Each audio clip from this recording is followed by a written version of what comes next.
हमारे पास सुनने के लिए बहुत समय है। हमको जाना भी है। हल्का दबाव है। बुलाया है, छूट गया तो क्या करें? बीच में घास और दीजिए, बीच में घास भगवान बुद्ध का लगा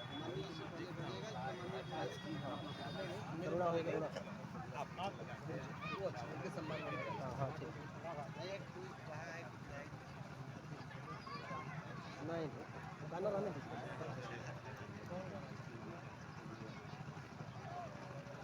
गौतम बुद्ध विहार मऊ कला के तत्वधाम में आयोजित बुद्ध महोत्सव में आए हुए सभी माताओं, बहनों, पिता तुल्य बुजुर्गों, नौजवान भाइयों, क्रांतिकारी साथियों, पत्रकार बंधुओं और मंचासीन सम्मानित सभी अतिथिगण और परम पूज्य भिक्षुगण के चरणों में श्रद्धा सुमन अर्पित करते हुए तथागत सहित सभा महापुरुषों को भी नमन वंदन करते हुए कहना चाहूंगा, साथियों, जिस तरह से हर वर्ष जोशो खरोश के साथ बुद्ध महोत्सव मनाया जाता था, इस वर्ष न मनाने के पीछे जो मुझे लगता है कि यहाँ पर जो पुलिस द्वारा जुर्म किया गया है, उस पुलिसिया जुर्म के कारण महोत्सव सिर्फ परंपरा की तरह निभाया गया। यहाँ भी पंचशील की चर्चा भगवान बुद्ध की हो रही थी। किसी भी व्यक्ति, समाज और राष्ट्र के निर्माण में पंचशील की जो भूमिका है, उसका महत्व आप समझने की कोशिश करें। पंचशील में जैसे हिंसा है, अगर कोई व्यक्ति हिंसा करता है तो निश्चित तौर से अकुशल कर्म करता है, हिंदुओं की भाषा में पाप करता है, कानून की भाषा में अपराध करता है। अब कानून तो बना हुआ है कि लोग कानून का पालन करें और शांतिमय जीवन में सहयोग प्रदान करें, लेकिन जिनके ऊपर जिम्मेवारी है कानून के पालन कराने की, अगर वही कानून का उल्लंघन कर दे तब क्या होगा? अभी तो देश के अंदर बहुत सारे उपद्रव चल रहे हैं और खास करके 1925 से जो उपद्रव शुरू हुआ है, वह आरएसएस के द्वारा जो वातावरण निर्मित किया जा रहा है, जबकि उसकी पृष्ठभूमि 1827 से शुरू है, 100 साल और पहले से। अरविंद घोष का नाना राजनारायण बसु और उसका सहयोगी नवल वियोगी मित्र है, भाई परमानंद जी है, लाला हरदयाल है, और उनके साथ कांग्रेस के डॉक्टर मुंडे है जो आर्य समाजी थे। उसी तरह से और सारे नेता, इन लोगों ने जो वातावरण निर्माण किया है, उससे तो अखंड भारत टूट ही गया। और जो मौजूदा भारत है, जो पैसे में छपा है, देश की एकता और अखंडता को बनाए रखने के लिए प्रयत्नशील है। यह जिम्मेवारी तो सरकार की है और उसके नौकरशाहों की है कि वो देश की एकता और अखंडता बनाए रखने वालों को सहयोग प्रदान करे। अगर ये नौकरशाह ही खुद अपनी जिम्मेदारी का पालन नहीं कराते हैं तो भारत का संविधान अनुच्छेद 51A हमें अधिकार देता है कि भारत का प्रत्येक व्यक्ति भारत का नागरिक ही नहीं बल्कि भारत का मालिक भी है और अपने नौकरों को वो ठीक से रखने का इंतजाम करे।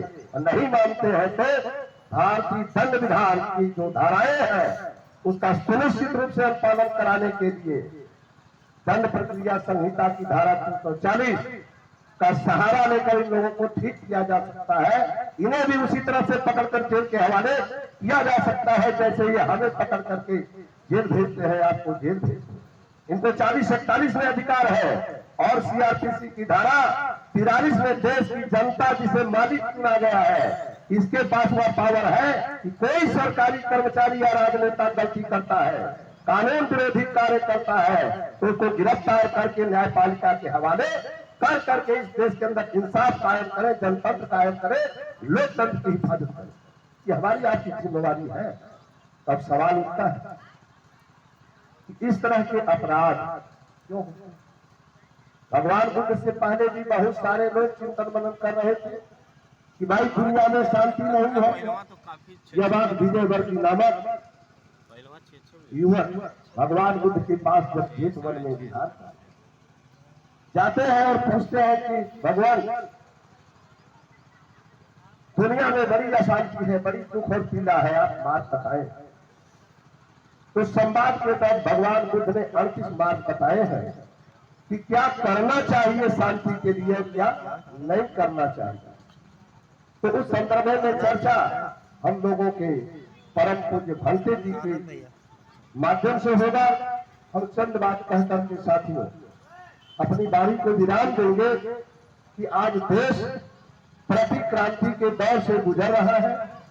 देश की सबसे बड़ी जो समस्या है, बहुजन मूल निवासियों की जो सबसे बड़ी समस्या है वह गरीबी और अपमान है।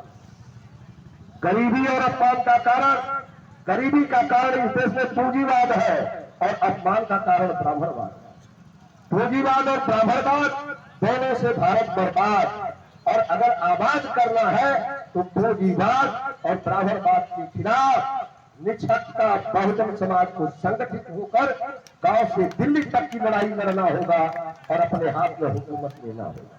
और हुकूमत लेके आप चाहो राजकीय समाजवाद कायम कर दो या वैज्ञानिक समाजवाद कायम कर दो।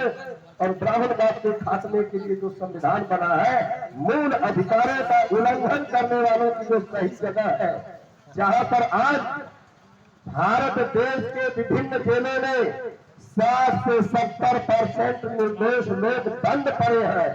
ये जोगेंद्र कुमार बनाम उत्तर प्रदेश राज्य एवं अन्य AIR 1994 सुप्रीम कोर्ट 1349 की खंडिका 13 में लिपिबद्ध राष्ट्रीय पुलिस आयोग की तीसरी रिपोर्ट में लिखा पढ़ी में है कि भारत देश के विभिन्न जेलों में 60% निर्दोष है।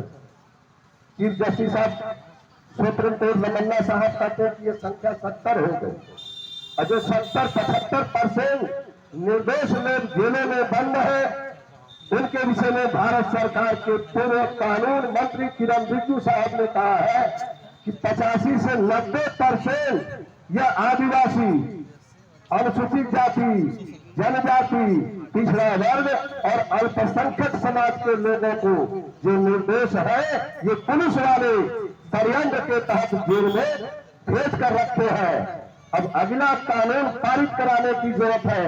आप लोगों का सही सहयोग मिला और हम लोगों के मन मुताबिक सरकारें बनी तो झूठा FIR दर्ज करने वाले, कराने वाले, विवेचना करने वाले पुलिस अधिकारियों को बर्खास्त करके उसी कानून के तहत उन्हें भी आजीवन कारावास में दंडित किया जाएगा ताकि वो ठिकाने लगे। न्याय की हत्या करने वालों के खिलाफ कानूनी कार्रवाई करने का प्रावधान तो है, लेकिन वह कानूनी प्रावधान लागू करने में नौकरियां फेल जाता है। तो मित्रों, मैंने अपनी बात को आपके समक्ष रखा। अपनी बात को चंद मिनट और कहता हूं कि देश में अगर क्रांति के विपरीत प्रतिक्रांति चल रही है, हमारे साथियों ने उस दिशा में इंगित भी किया है। मामला महोत्सव का है, लेकिन महोत्सव कोई राजपाट से दूर का विषय नहीं है, बल्कि सीधा जुड़ा हुआ है। ठीक है, भगवान बुद्ध राजा के बेटे थे, राजपाट छोड़कर आए थे, लेकिन उनके लोग राजपाट में थे, उनकी बातों का पालन करने वाले लोग थे। आज तो उल्टी दिशा में चलने वाले लोग हैं, जो जितना बड़ा अपराधी वो उतना बड़ा नेता हो जाएगा, जो जितना बड़ा भ्रष्टाचारी उसको उतना जल्दी तरक्की का रास्ता मिल जाएगा। आखिर देश के मालिक आप है, आपकी जिम्मेवारी है कि देश के अंदर जो दुराचार, अत्याचार, व्यभिचार, भ्रष्टाचार है, इसके खात्मे के लिए आप अपना सही प्रतिनिधि चुने। तो हम चंद बात कह दिया कि जब संस्कार बदलते ही नहीं तो सरकार बदल कर क्या होगा, और जब नाव का मालिक ही पागल है तो पटवार बदल कर क्या होगा।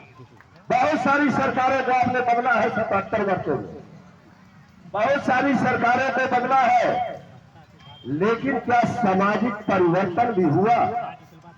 और भारतीय जनता पार्टी वाले तो शोरगुल मचाए हैं। इस देश में इस बार ऐतिहासिक काम हुए हैं। 22 जनवरी, 26 जनवरी, 28 जनवरी, 1 फरवरी और 9 फरवरी को जो घटनाएं घटी है कि भारत के इतिहास में स्वर्ण अक्षरों की जगह पर 26 जनवरी छोड़ बाकी काले अक्षरों में लिखा जाएगा, ऐसा भाजपा की सरकारों ने अपराध किया। क्या अपराध किया है? इस देश में राष्ट्र मंदिर निर्माण की उन्हें जरूरत नहीं है।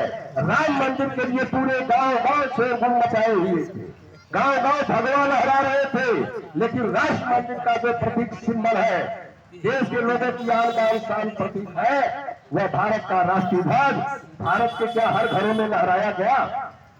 आप लोगों ने देखा ऐसा? यह भारत में प्रतिक्रांति चल रही है और आपके सामने ही बड़ी मुश्किल और मुसीबत से फूले पेरियार साहू अम्बेडकर जगदेव काशीराम जी के संघर्षों के परिणाम स्वरूप जो आपको समता सत्ता बंधुत्व न्याय पाने का वातावरण मिला है, उसे समाप्त करने का षड्यंत्र चल रहा है। तो साथियों, मैं अपनी वाणी को विराम दे रहा हूँ। जय भारत, जय भारती, इतने बड़ी बातों को विराम देता हूं। जय।